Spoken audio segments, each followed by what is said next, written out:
Please subscribe to Face TV Africa and turn the notification on. Face TV Africa, ẹ jọ̀ọ́ subscribe, hete. Face TV was Swoby.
Ìṣọ̀lá ọmọláyà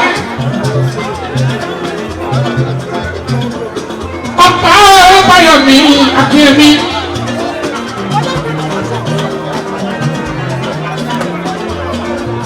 ọmọ làwọn àlùmí àmúlẹ̀yọ̀lá iṣẹ́ kí ìgbésẹ̀ nípínlẹ̀ Ọ̀ṣun. Na bẹ́bí ẹ̀ lọ́mọ kí ọláìlá.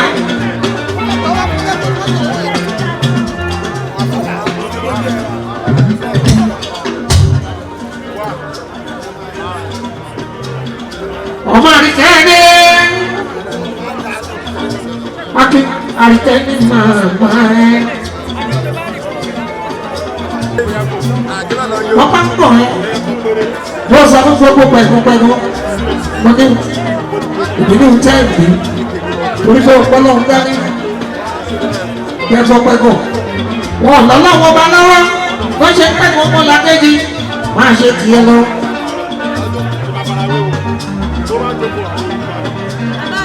Bàbá ìṣọ̀lá Adémi Fawaz èèyàn tó ń bẹ láwọn bá o àálọ́lá ayọ̀ ẹ̀ àkókò dálẹ̀ ẹ̀rù òjẹ̀ nípa a máa yan bí àpọ̀lọ́ ṣe ń yan níwájú ẹlẹ́gùsí tí wọ́n ẹlẹ́gùsí gbogbo kò lè yí lọ́dọ̀ tó gbogbo kò dúró akínyọláyà àṣírí ẹ̀rọ òbí tú gbogbo bàbá ayé bá ń jáyé tí bàbá ìjọba ọmọ abóòtú ọlọ́run pàdé ọ. Ó bá ṣiṣẹ́ kékeré owó àná àgbọ̀tọ́ ọlọ́wọ́ á fún ẹ̀ àmì o.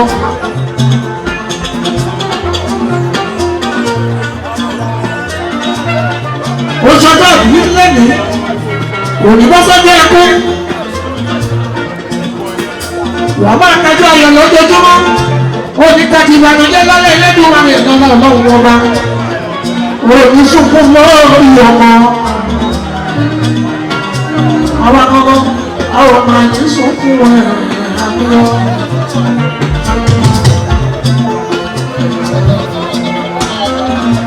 Ìṣọ̀lá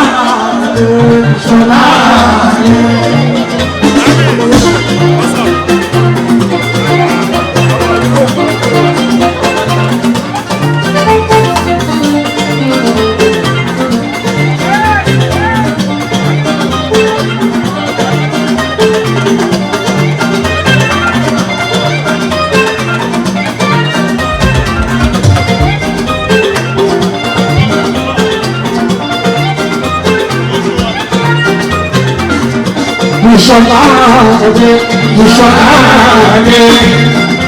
Akínmọ́láyà yóò bá gbogbo òṣèré pátápátá bó kíyè o ìṣọ̀lá mi. Yóò bá gbogbo àwọn eléré ìtàgé olórin amáṣà agbègbèfọ̀ gbogbo wa là ń kíyè okú orílẹ̀ ìṣọ̀lá mi.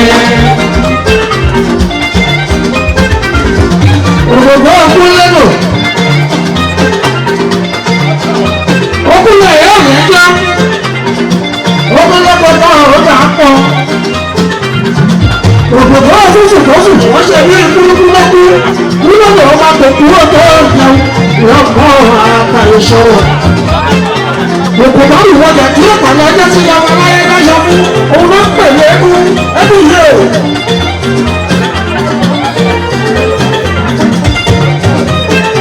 Òun lọ fún wáyé kọ́, èmi ni wáyé kó wù jẹ́ náà.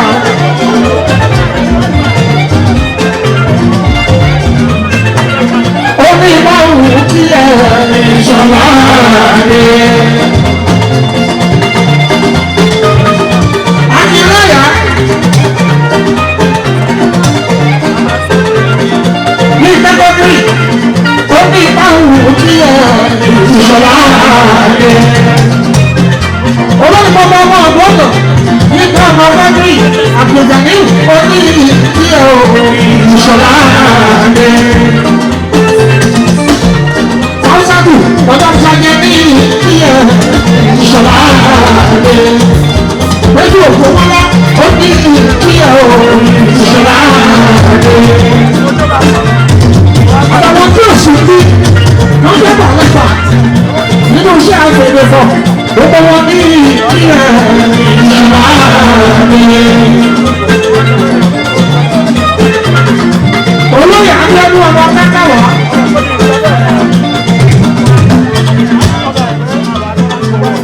Omi báwo kí àwọn ìṣọ̀lá mi.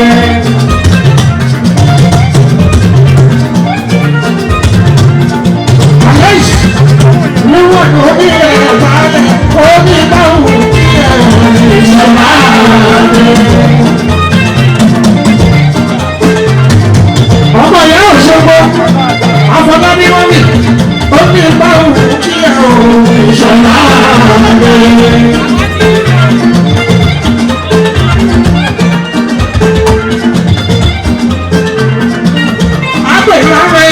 Àpàlọ́gbọ̀ onígbàwò kílẹ̀ ìṣọ̀lá mi.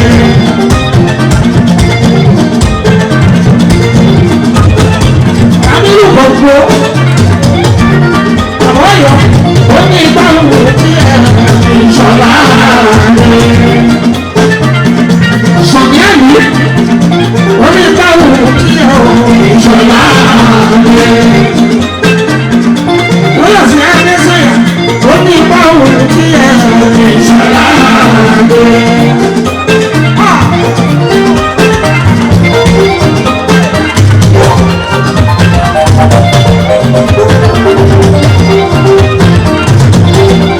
Ọjọ́ àjọ ikú pẹ̀lú ó ní báwo kí ẹ ìṣọ̀lá mi.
Bọ́lá mi lọ́wọ́ orí báwo kí o ìṣọ̀lá rẹ̀. Gbogbo lọ́wọ́ ní kí o ìṣọ̀lá rẹ̀. Wọ́n bá ti ní aṣẹ púpọ̀ ọjà tó ṣẹṣẹ ṣe yìí.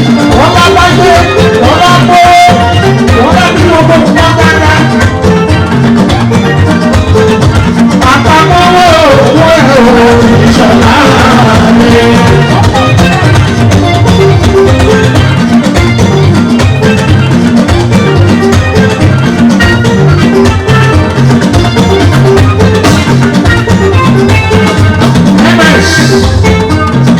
Bóyá bí ìdúrà oníbàwò kí o àti ìṣọ̀lá rẹ̀.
pẹ̀lú ìbáṣepọ̀ àwọn ṣẹ́wọ́ lẹ́yìn wà. Ọba yóò kú mọ́ sáà lọ́wọ́. Olúwadá mi lọ́rọ̀ ìgbà mi.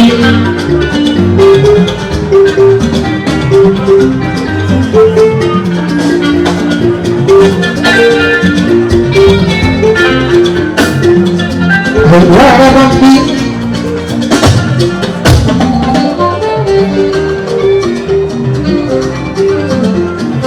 Aleluya, ọba Salami.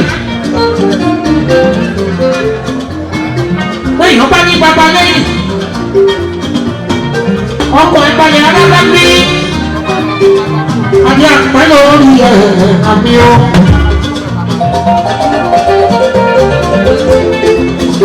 Inú àgbà mi ń láre ìpàbí.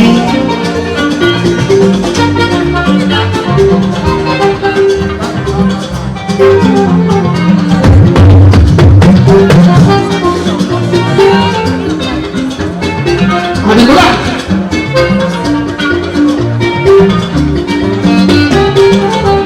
Olúmọ̀bù àṣẹ àpẹlẹ́nu àdúrà àbẹ̀lẹ̀ ìpa òdúpẹ́.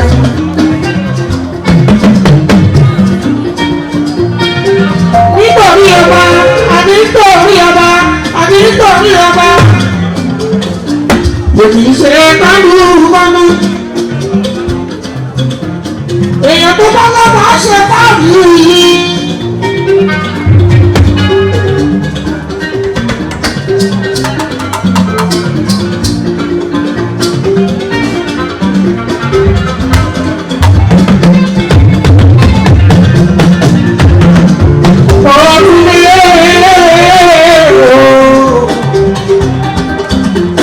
Akirika nọ́mbà àìdè.